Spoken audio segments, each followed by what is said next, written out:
Why speed fades under fatigue. If you watch your athlete play long enough, you've probably noticed a pattern. They start games fast, they look sharp early, their movement looks clean. Then, as the game goes on, something changes. They're still trying just as hard. They're still competing, but their speed looks different. They don't separate the same way. They don't close space as quickly. Everything looks heavier and slower. Most parents assume this means one thing: conditioning.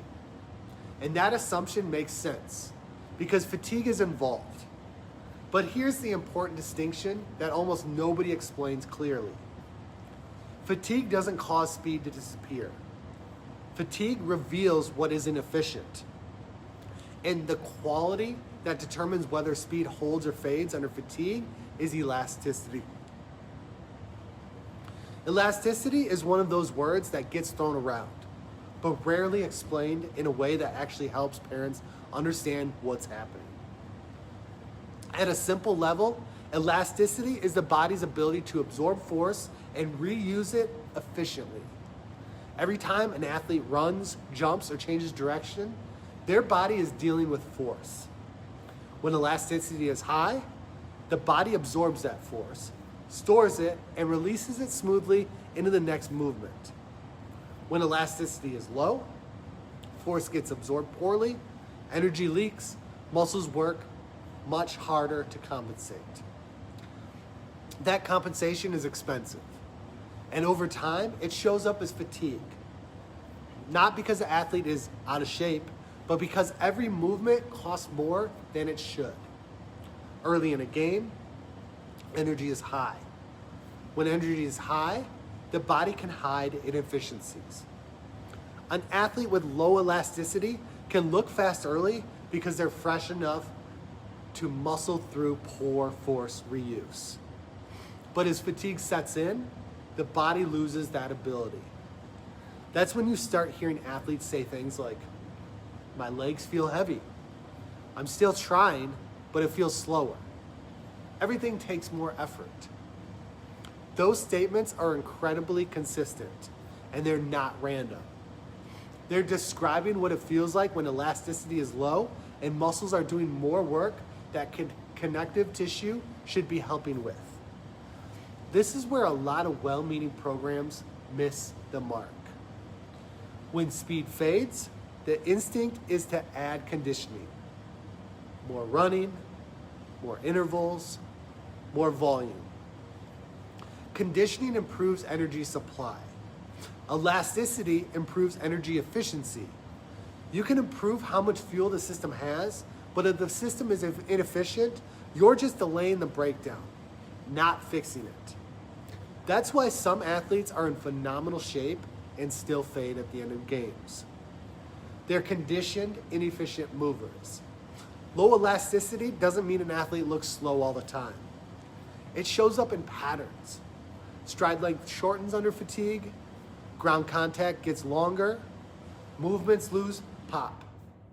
Changes of direction feel labored, repeat efforts look worse and worse. The athlete hasn't lost strength. They haven't lost speed. They've lost efficiency. And efficiency is what allows speed to repeat. Early in a season, athletes are fresh. When weeks go on, games pile up, practices accumulate, recovery gets harder. If elasticity isn't developed intentionally, speed doesn't just fade in games, it fades across the season. Parents often describe this as they look great early in the year, but now they look worn down. That's not bad luck. That's durability being exposed. Most programs don't intentionally avoid elasticity. They just don't understand how to develop it. Common mistakes include jumping straight into advanced plyometrics, treating jumping as conditioning, ignoring landing mechanics, not respecting tissue readiness, and layering volume too quickly. Elasticity becomes accidental instead of strategic. And when that happens, speed durability becomes a coin flip. Elasticity development is not about doing more jumps. It's about teaching the body how to absorb force cleanly, maintain stiffness where appropriate, coordinate timing between muscles and connective tissue. That requires a progressive exposure, controlled landings, proper spacing and recovery, and patience. Elastic tissues adapt more slowly than muscles. If you rush them, they stop contributing, and muscles take over again. When elasticity is developed correctly, each sprint costs less energy, ground contact stays efficient, movement stays crisp under fatigue, speed becomes repeatable. This is why two athletes with similar top speed can look completely different late in games.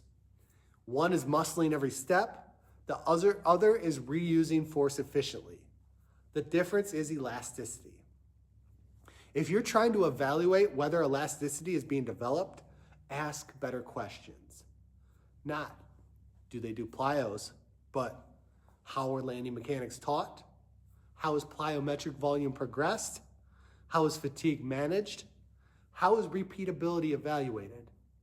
If the answers are vague, elasticity is probably accidental. Elasticity doesn't just affect speed. It affects injury risk, confidence, movement quality, long-term development. Athletes who move efficiently don't just perform better, they last longer. Speed fading under fatigue isn't a mystery. It's a motivation. It's not a motivation problem. It's not usually a conditioning problem. It's an efficiency problem. Elasticity determines whether speed holds, repeats, and survives fatigue. When elasticity is built intentionally, speed stops disappearing. If speed fades late in games or seasons, the answer usually isn't more work. It's better structure.